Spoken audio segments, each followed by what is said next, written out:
सच्चिदानंद रूपाय विश्वोत्पत्त्यादिहेतवे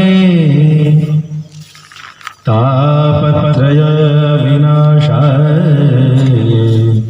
श्रीकृष्णाय वयं नमः। सच्चिदानंद रूपाय विश्वोत्पत्त्यादिहेतवे सच्चिदानंद। जय सच्चिदानंद सुखधामा। ध्यान कीजिए श्री रामचरितमानस में बोले भंडारी यही कहा गया, इतने में तो भगवती सती जो है वो सच्चिदानंद कैसे हो जाएंगे। प्रेम चले भगत वत्सल भगवान की। देखिए एक अद्भुत रहस्य है, ध्यान देना पड़ेगा कि एक तरफ आज होड़ लगी है श्री रामचरितमानस की, यह शंका कुछ इशारा करती है। एक तरफ होड़ लगी है कि हम सभी सच्चिदानंद हैं कहने की।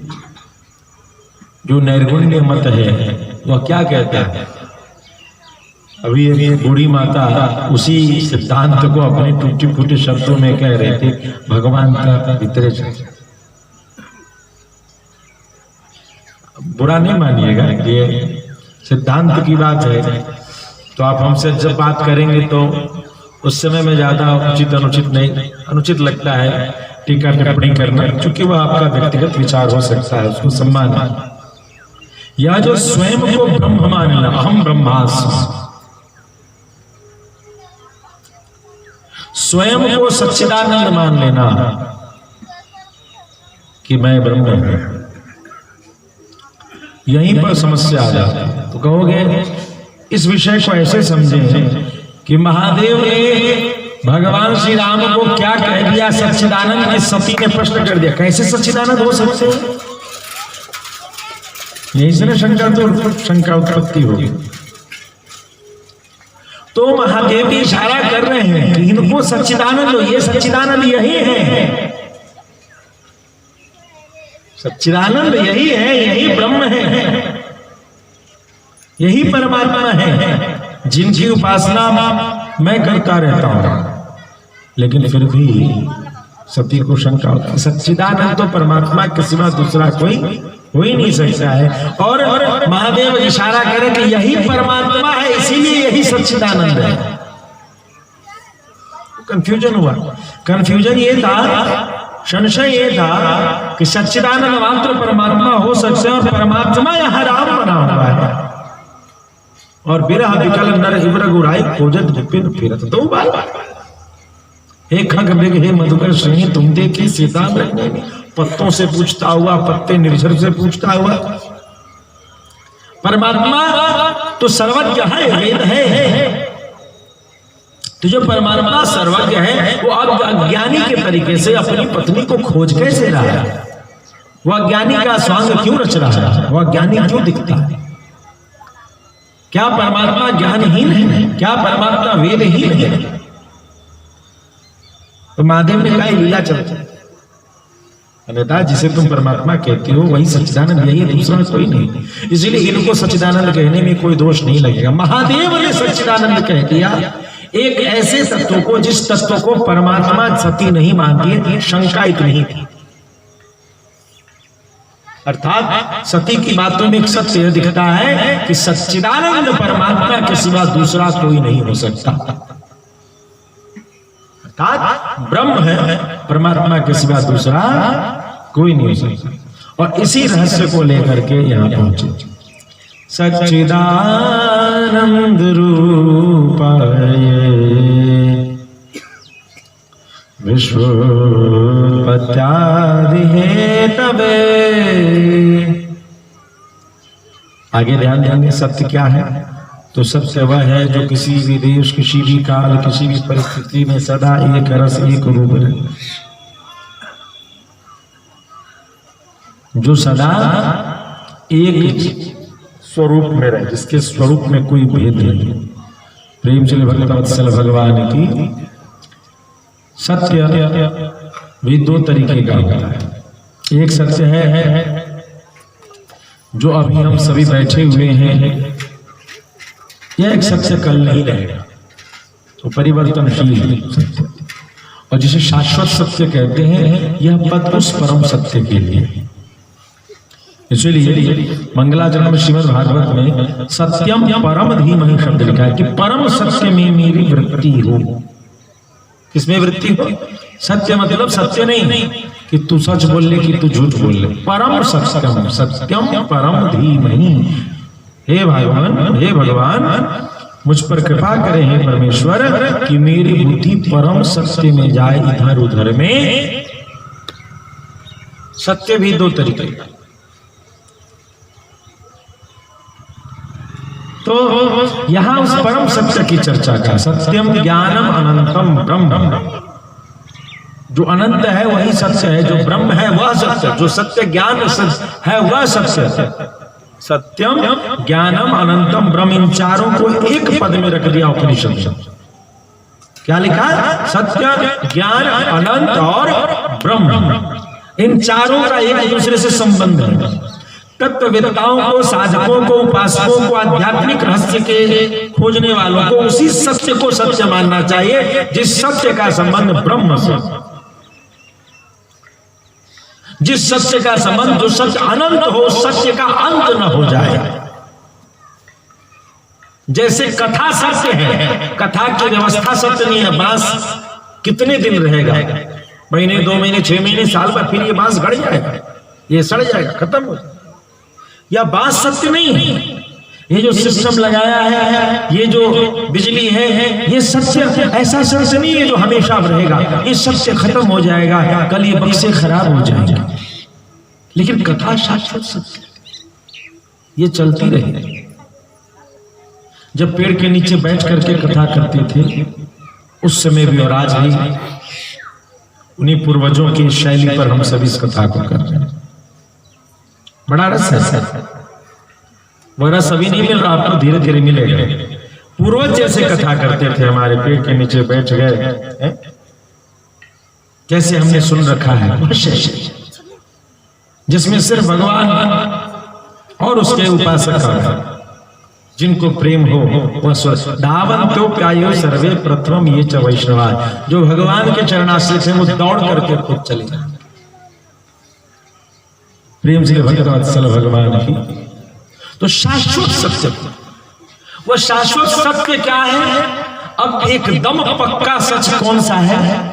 प्रथम पद है श्रीमद् भागवत के महात्मा का। इस सत्य का अनुसंधान करने के लिए उपनिषदों में इशारा कर दिया, सत्यम ज्ञानम अनंतम ब्रह्म। वही सत्य सत्य है जिसका ब्रह्म से संबंध।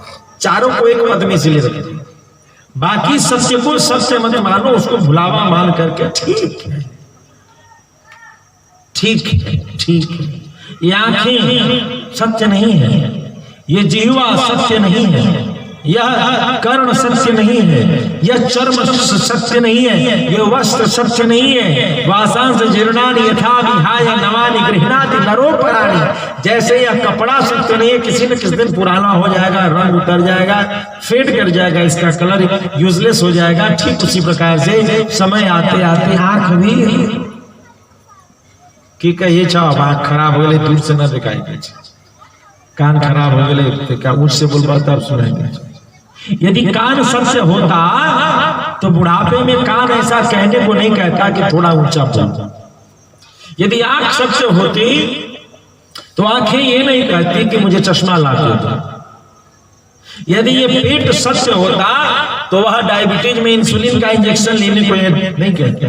वह हृदय सत्य होता तो वह पेसमेकर लगाने को नहीं कहता। ये एक सत्य है, लेकिन शाश्वत सत्य नहीं है जिस सत्य का उस ब्रह्म से संबंध हो। अनंत सत्यम ज्ञानम अनंत ब्रह्म। तो परम सत्य उस किस सत्य के पीछे चले? सत्यम परम धीमहि। वो परम सत्य कैसे खोजें? इस शरीर रूपी काया में वो परम सत्य क्या है जिसके चक्कर में पड़ना है? जिसके पीछे पड़ना है, जिसका अनुसंधान करना है, जिससे संबंध स्थापित करना है, वो परम सत्य क्या है?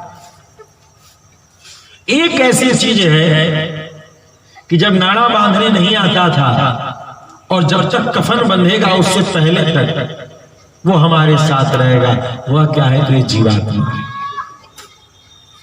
वह तुम्हारे साथ, और इस शरीर में वह जीवात्मा ही एक ऐसा सत्य है जो उस अनंत ब्रह्म से संबंध रखता है। ठीक इसी प्रकार से संसार में भी, इस संसार की भी यही अवस्था है। इस संसार में भी, ये संसार भी सत्य सा उद्घाटित होता है। रज्जो यथा हेर भ्रम यत्पाद प्लवमेक में वही भवामोद स्थिरखावताम वंदे हम तमशेष कारण परम रामाख्यमीशम हरि। बाबा तुलसी ने मंगलाचरण में लिख दिया, यन मायावशवर्त विश्वमखिलम ब्रह्मादेवासुरा यद सत्तादंशे भाति रज्जौ यथा हेर भ्रम यत्पाद प्लवमेक में वही भवामोद स्थिरखावताम वंदे हम तमशेष कारण परम रामाख्यमीशम हरि। क्या कह रहे? रज्जौ यथा हेर ब्रह्मा, कि जैसे सांप को रस्सी कोई समझ लेता है। जब रात होती है तो कभी कभी न सुनने में आता है, गलती से सांप पकड़ ली तो फेंक दे। क्या हुआ? वहां सांप को रस्सी समझ करके उठा ली, जब उठाए तो देखे जा जा जा सांप था। और कभी कभी रस्सी लिपटी हुई सी रहती है, अचानक आप चल रहे हो, अंधेरा रात हो और अचानक दिखाई पड़े एक रस्सी ऐसे लिपट करके फेंका हुआ, अरे रे सांप है, लेकिन दिखाई पड़ा है ये तो रस्सी थी। तो सर्प और रस्सी का ये भ्रम जो है, ठीक इसी प्रकार से सत्य और असत्य का भ्रम, तो सांसारिक सत्य और असत्य का भ्रम है, इसमें भगवान हमें उलझाए रहता है। वास्तविक सत्य को, तो जिसका संबंध सत्य क्या है? तो जिसका संबंध परमात्मा से हो, उसी सत्य को हमें सत्य मान करके अनुसंधान या जीवन में उपयोग में स्वीकार में लाना चाहिए। फिर कहा उपनिषदों में सत्यम ज्ञानम,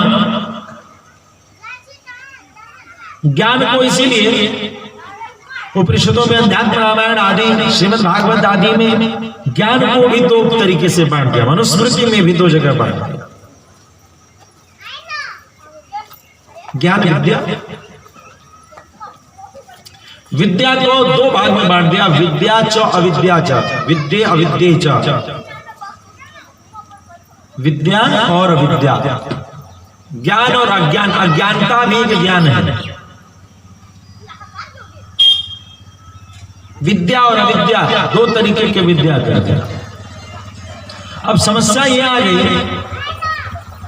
कि किस विद्या को हम विद्या माने और किस विद्या को अविद्या माने।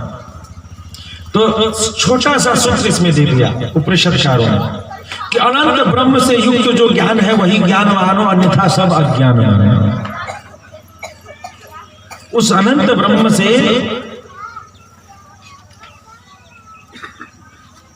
उस शाश्वत ज्ञान को ज्ञान मानो जिसका सीधा संपर्क परमात्मा से, वही ज्ञान है।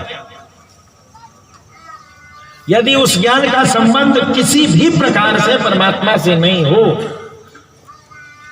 तो समझ लो कि वह ज्ञान क्या है? तो अज्ञान है। कैसे लिख दिया? बड़े आनंद के साथ लिख दिया, विद्या अमृतम वश्नुते अविद्यया मृत्युम तीर्त्वा विद्यया अमृतम वश्नुते। प्रेम चोली वत्सल भगवान की क्या लिखते हैं? अविद्यया मृत्युम तीर्त्वा, अविद्या से मृत्यु को तरोगे, मृत्यु को पार करोगे। तो यहां शब्द लिख दिया मृत्यु, मतलब मरोगे, और जो मरेगा उसको जातक से ही ध्रुवो मृत्यु ध्रुवम जन्म मृतस्य। अविद्या से मरोगे, और मरोगे तो क्या होगा? तुम्हारा फिर से जन्म होगा। पुनरपि जननम पुनरपि मरणम पुनरपि जननी जठरे शयनम भज गोविंदम गोविंदम भज मूढ़मते।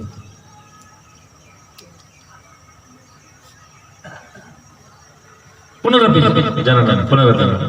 तो अविद्या से मृत्यु को पार करोगे, मृत्यु तक की यात्रा करोगे और तत्पश्चात पुनः जन्म की प्राप्ति स्वतः हो जाएगी, उसको करने की जरूरत नहीं। लेकिन लिख दिया विद्या अमृतम अश्नुते, विद्या कराएगी तो अमरता की प्राप्ति कराएगी। विद्या क्या कराएगी? अमरता की प्राप्ति कराएगी। अमृतम, अमृत वह मरेगा ही नहीं, तो जब मरेगा ही नहीं तो जन्मेगा नहीं। जन्म लेने के लिए क्या जरूरत है? इसीलिए भगवान का जन्म नहीं होता है, भगवान का अवतार होता है। ये शब्दों की अल्पज्ञता के कारण, साहित्य में प्रवेश न होने के कारण ही हम सभी कह देते हैं कि भगवान का जन्म, या कहे तो भगवान से आत्मीयता संबंध होने के कारण। ताही अहीर की छोहरियां छछियावर छाछ पे नाच नचावे, जो सारे संसार का भरण पोषण करने वाला है उसको कहते हैं कि छाछ पीना है तो नाच के दिखाओ। ये तो प्रेम है कि ऐसा कुछ कह पड़ते हैं कि भगवान का जन्म हुआ, अन्यथा भगवान का जन्म नहीं होता। भय प्रकट कृपाला दीन दया, क्या लिख दिया बाबा तुलसी ने? भय प्रकट कृपाला, जन्म लिखा कि प्रकट लिखा है? प्रकट, जन्म नहीं। भय प्रकट कृपाला दीन दयाला कौशल्या हितकारी, अर्थात भगवान का जन्म नहीं है, भगवान का अवतरण है। जो जन्मेगा वह मरेगा, मरना जरूरी है जन्म लेने के लिए, और जो जन्मा है उसको मरना जरूरी है। इसलिए विद्या अमृतम अश्नुते, और विद्या क्या करती है? तो अमृत को, विद्या अमृत को प्राप्त कराती है और अविद्या मृत्यु की प्राप्ति कराती है। इन उपनिषदों के ज्ञान को और एक सुंदर से मंगलाचरण में, ये सच्चिदानंद स्वरूप है, सच्चिदानंद दूसरा चित्त स्वरूप पर ध्यान देते हैं हम सभी।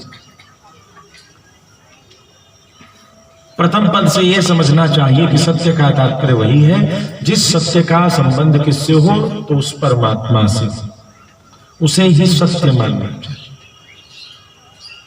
जैसे वो मणिमणिका जब उनके हाथ में पड़ी हनुमत लाल जी महाराज के, तो फोड़ फोड़ करके देखने लगे कि इसमें मेरे राम नहीं दिखाई देते, इसमें मेरे राम नहीं दिखाई देते। जब राम नहीं दिखाई देते हैं तो मेरे किसी काम की नहीं। मणि सत्य है, मणि सत्य है, लेकिन वह सत्य किसी काम की नहीं यदि उस सत्य के भीतर परम सत्य का की आभास न होती। जैसे एक छोटी सी बात आपको बताते हैं, छोटी सी बात, आने वाला है महीना खर मास, एक और मास होता है इधर हम लोग कहते हैं खर मास, और वो जो 3 साल पे आता है उसको कहते हैं मल मास, नहीं कहते हैं। प्रेम श्री भक्तवत्सल भगवान की, और कहते हैं कि ये महीना में कुछ चीज न करे चाहिए। और सबसे यह है कि जितने हमारे सिद्धांत के आचार्य हैं और जो सैद्धांतिक बातें हैं, इन सब के प्रवचन का टाइम यही धनुर्मास है और यही मलमास। आप देखना मलमास में कितनी भगवान की कथाएं होती हैं।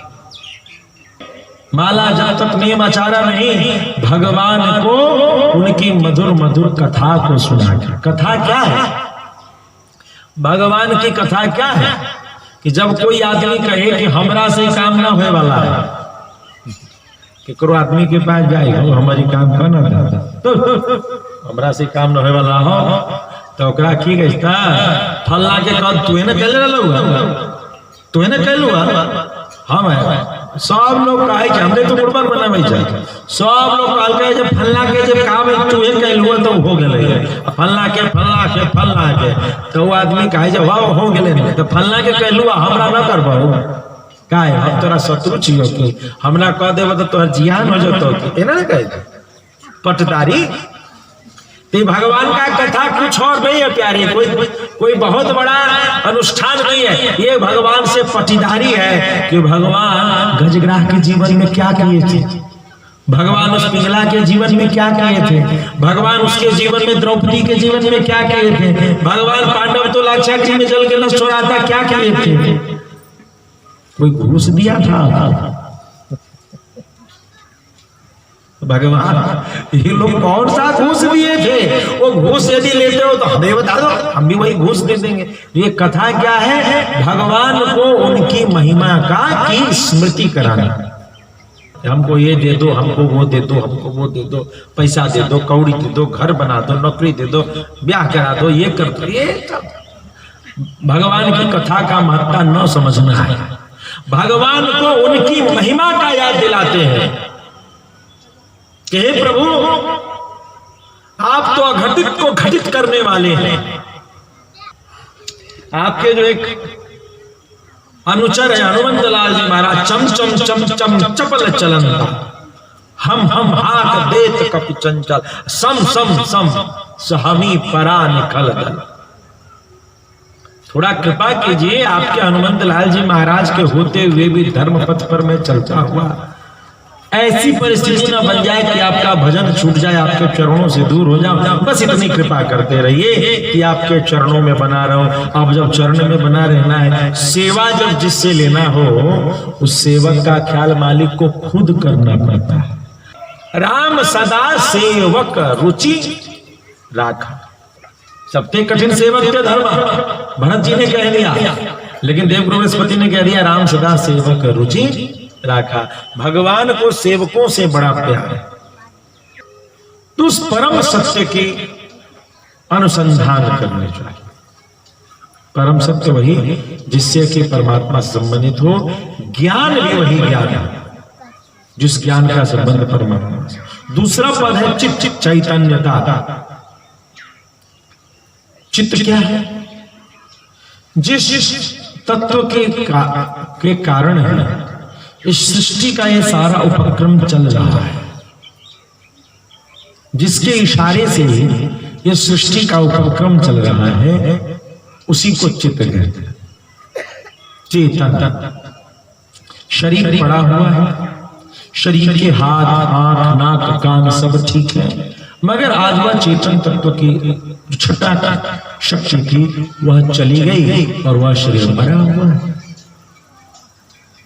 तो उस परम चेतन तत्व को स्वीकार करना, उस परम चेतन तत्व को स्वीकार करना जिसकी उपस्थिति से ही यह सृष्टि सब जगह यथावत व्यवस्था के अनुसार चल जाती। जब उस चेतन की ध्यान देंगे, प्रथम पद है सत, द्वितीय पद है चेतन। जब उस चेतन के सत्य को हम स्वीकार कर लेते या चेतन से संबंधित सत्य को ही सत्य मानते हैं, अन्यथा नहीं। इस अवस्था में क्या होता है? तो तीसरा पद है आनंद। तीसरा पद क्या है? सच्चिदानंद में आनंद। उस परम चेतन को एकमात्र सत्य मान लेने के बाद ही आनंद की प्राप्ति हो सकती है। Otherwise there is no any other factor और terms and conditions which can provide you आनंद। आनंद की प्राप्ति का दूसरा कोई विधान और तर्क नहीं है। इसलिए श्रीरामचरितमानस में लिख दिया राम अतर्क बुद्धि मन बात। माथा लड़ाते रहिए, आनंद को खोजते रहिए, मिलेगा नहीं। कब तक नहीं मिलेगा? जब तक प्रथम सत्य को हम सभी सच में जीना चाहते हैं। जो सबसे बड़ा बेईमान है वह भी चाहता है कि हम बेईमानों के बीच का जो बंटवारा हो बड़ी ईमानदारी से, या झूठ भी झूठ क्या है? सत्य की अनुपस्थिति ही झूठ है। झूठ और कुछ है? सत्य नहीं है तो झूठ है, वरना झूठ कुछ नहीं है। कोई बात झूठ नहीं होती, उसमें सच नहीं दिखता है तो वो बात झूठी हो जाती है।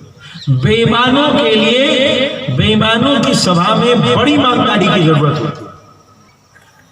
कल भी यही चर्चा, इससे मिलती जुलती चर्चा चल रही थी कि जो नास्तिक हैं उनकी अनास्था में आस्था देखिए, उनकी अनास्था में भी आस्था है कि वह यह मान ही नहीं सकते कि आस्था भी कोई चीज है। वो प्रतिज्ञा कर बैठे हैं, वो दृढ़ संकल्पित है कि उनकी आस्था, जो अनास्था, उनकी अपनी अनास्था के प्रति जो आस्था है, इसको डगमग नहीं होने दें। अनास्था का इतना चक्कर उनके पास होता है, आप अपने गांव समाज में देखिएगा, अनास्था इतना जकड़ लेती है कि वह राम के फोटो को फेंक देते हैं, वह कृष्ण के फोटो को फेंक देते हैं, वह माँ बाप के फोटो को फेंक देते हैं। यह अनास्था वैदिक धर्म है। पिता के फोटो को तो फेंक देते हैं, लेकिन पिता का जिस चिड़िया सिग्नेचर के आधार पर जमीनवा मिला है, सरकार को वही थोड़ा फेंकवा दीजिए। फोटो तो फेंक दिया, राशन कार्ड में तुम्हारा जो नाम लिखा था, बाप तुम्हारा सिग्नेचर करके, उस सिग्नेचरवा को निकाल के मिटाई दी। वोटर आईडी में जब 18 साल के हुए थे, तुम्हारे बाप ने तुम्हारा अपनी चिड़िया के आधार पर कहा ये मेरा बेटा है। उस सिग्नेचर को हटाओ ना, थोड़ा सा हटा रहे हो तो पूरा ही हटाए। जमीन चली जाएगी, जायदाद चली जाएगी, अपनी पहचान चली जाएगी। तो नास्तिक क्या है? उसकी नास्तिक दर्शन में आस्था हो चुकी और अटूट आस्था, अटूट आस्था।